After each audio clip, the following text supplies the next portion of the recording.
Hello students, आज हम लोग अपना अगला लेसन शुरू करेंगे। लेसन नंबर 5 सवाल बाल मन के जवाब डॉक्टर कलाम के। इसमें आप लोगों को डॉक्टर कलाम जो हमारे यहाँ के राष्ट्रपति थे, उन्होंने जो बच्चों से क्वेश्चन किए हैं, आज की समस्याओं के ऊपर बच्चों ने क्वेश्चन पूछे हैं, तो उसके जवाब जो है वो उन्होंने किस तरह से दिए हैं वो इसमें यहाँ पे दिया हुआ है। प्रश्नोत्तरी शैली में जो ये पाठ की शैली है वो प्रश्नोत्तरी शैली है। ये साक्षात्कार है, मतलब इंटरव्यू जैसा है। उनका पूरा नाम दिया हुआ है अबुल बकीर जैनुलाब्दीन अबुल कलाम, पूरा नाम है। इसमें फर्स्ट लाइन के क्वेश्चन इसमें आता है इसका। तो बच्चों से जो बातचीत है वो इसके अंदर दी हुई है। यह बातचीत तब संपन्न हुई जब डॉक्टर कलाम राष्ट्रपति पद पर आसीन थे। वे बच्चों की जिज्ञासाओं का तुरंत उत्तर देने के लिए सदैव तैयार रहते थे। जैसे आप लोग जो है वो अपने प्राइम मिनिस्टर के क्वेश्चन आंसर सुनते हैं, उसी टाइप से है ये। इसमें अलग अलग देश से, मतलब हमारे भारत से के अलग अलग हिस्सों से आए हुए बच्चे हैं जो कि अलग अलग कक्षाओं में पढ़ते हैं और वो अपने अपने प्रश्न पूछ रहे हैं और डॉक्टर कलाम जो है उसका आंसर देते हैं। फर्स्ट जो पूछ रहा है क्वेश्चन वो आर अरविंद है, कक्षा 3 मतलब 3rd स्टैंडर्ड में पढ़ता है, सेंट मैट्स स्कूल चेन्नई से। जो है वो उनसे क्वेश्चन करता है, क्या अपने बचपन की कोई यादगार घटना हमें सुना सकते हैं। मतलब उनके बचपन की कोई घटना सुनना चाहता है वो, तो वो अपने बचपन की घटना सुनाते हुए कहते हैं, कक्षा 5वीं के मेरे शिक्षक श्री शिव सुब्रमण्यम ये थे। एक बात मुझे याद है, ये उनके टीचर का नाम है। ये भी आपको एक लाइन के क्वेश्चन से पूछा जाता है। एक दिन कक्षा में वह हमें बता रहे थे कि कोई पक्षी कैसे उड़ता है, मतलब बर्ड्स फ्लाई कैसे करते हैं। तो मतलब ये तो अपनी मातृभाषा के वाले स्कूल में जो है पढ़ते थे, इसलिए जो है वहां पे ईएस वाला सब्जेक्ट जो पढ़ा रहे होंगे, तो ये बताते हैं कि पक्षी कैसे उड़ता है। अब उसको जो है वो प्रैक्टिकल दिखाने के लिए वो जो है समुद्र के किनारे ले जाते हैं और वहां पे जो है वो जीवंत उदाहरण देते हैं। मतलब वहां पे जो है वो उनको सामने उसको बताते हैं कि किस तरह से पक्षी उड़ता है। वह एक ऐसी यादगार घटना थी जो मेरे मन मस्तिष्क में हमेशा के लिए बैठ गई। इसी से मुझे भी आगे विज्ञान पढ़ने की प्रेरणा मिली। मतलब पक्षी कैसे उड़ते हैं, पक्षी जो है वो अपने पंखों से उड़ते हैं, तो उनके पंख कैसे काम करते हैं, ऐसे सब बहुत सारी जिज्ञासाएं उनके मन में आती हैं और वो जो है विज्ञान विषय लेकर जो है आगे पढ़ते हैं और फिर जो है बहुत बड़े एक साइंटिस्ट बनते हैं। सेकेंड क्वेश्चन है सरयू मकर, कक्षा 5, वाल्मीकि नगर हिंदी माध्यमिक शाला नागपुर, हिंदी मीडियम में पढ़ता है वो। ये क्वेश्चन पूछ रहा है 5th स्टैंडर्ड का। बचपन में हमें किस भाषा को प्रमुखता देना चाहिए। मतलब जब हम लोग छोटे रहते हैं तो हमको किस लैंग्वेज में जो है पढ़ना जो है वो स्कूल में किस माध्यम से पढ़ना चाहिए। तो वो जो बताते हैं अपना आंसर देते हुए कि मैंने स्वयं माध्यमिक शिक्षा तक पढ़ाई अपनी मातृभाषा में की। माध्यमिक मतलब 8th स्टैंडर्ड तक अपने खुद की जो रीजनल लैंग्वेज थी उसमें उन्होंने पढ़ा। कॉलेज से आगे की शिक्षा अंग्रेजी माध्यम में की। मतलब कॉलेज में गए जब उन्होंने इंग्लिश मीडियम में पढ़ा। मेरा मानना है कि हम कॉलेज में भी माध्यम के रूप में मातृभाषा का चुनाव कर सकते हैं। हम अपनी मातृभाषा को ही मीडियम बना के कॉलेज में भी पढ़ सकते हैं, क्योंकि युवा अपनी मातृभाषा में सोचता है उसी में अपनी बात सहजता से कहने में सक्षम होता है। जो हम सोचते हैं वो अपनी मातृभाषा में जो है बहुत अच्छे से बता सकते हैं, समझा सकते हैं, न कि कोई दूसरी भाषा में। पर इसमें कोई दो राय नहीं। लेकिन मातृभाषा में तो हम कर सकते हैं, लेकिन इंग्लिश भी जो है वो अगर हमको विदेश में जाना है या पढ़ना है, इसके लिए एक शब्द है यहाँ पे वैश्विक स्तर। वैश्विक स्तर का मतलब होता है जब हम पूरे विश्व में कहीं पर भी हम जा रहे हैं, तो उसके लिए जो हमको किसी दूसरे से कम्युनिकेशन करना है, मतलब संपर्क करना है, तो उसके लिए जो है आपको अंग्रेजी जैसी भाषा की नितांत आवश्यकता होती है। नेक्स्ट क्वेश्चन है अर्श पटेल, कक्षा 5, चंद्रलाल विद्या मंदिर मुंबई।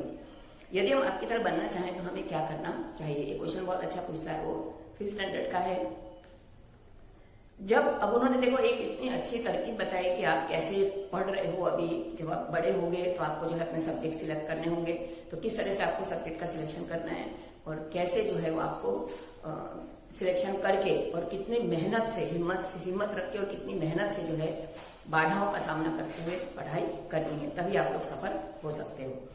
जब आप युवावस्था में कदम रखें, मतलब सब्जेक्ट कब हम चूज करते हैं, जब हम कॉलेज में जाते हैं, तब आपको अपने जीवन में लक्ष्य निर्धारित करना पड़ेगा कि भाई मुझे किस फील्ड में आगे बढ़ना है। हमेशा कुछ बड़ा सोचो। बड़ा सोचने से क्या मतलब है, साइज में बड़ा नहीं है, आगे का जो हमारा फ्यूचर बनता है वो बड़ा है। जैसे ये अनुभूति हो कि आप क्या बनना चाहते हैं, आपको क्या बनना है, पेंटर बनना है, कोई आर्टिस्ट बहुत अच्छा बनना है, कलाकार, किसान बनना है, उसमें खेती में आपको आगे पढ़ाई करनी है, इंजीनियर बनना है, डॉक्टर बनना है, टीचर बनना है, तो पहले अपने को एक लक्ष्य निर्धारित करना है।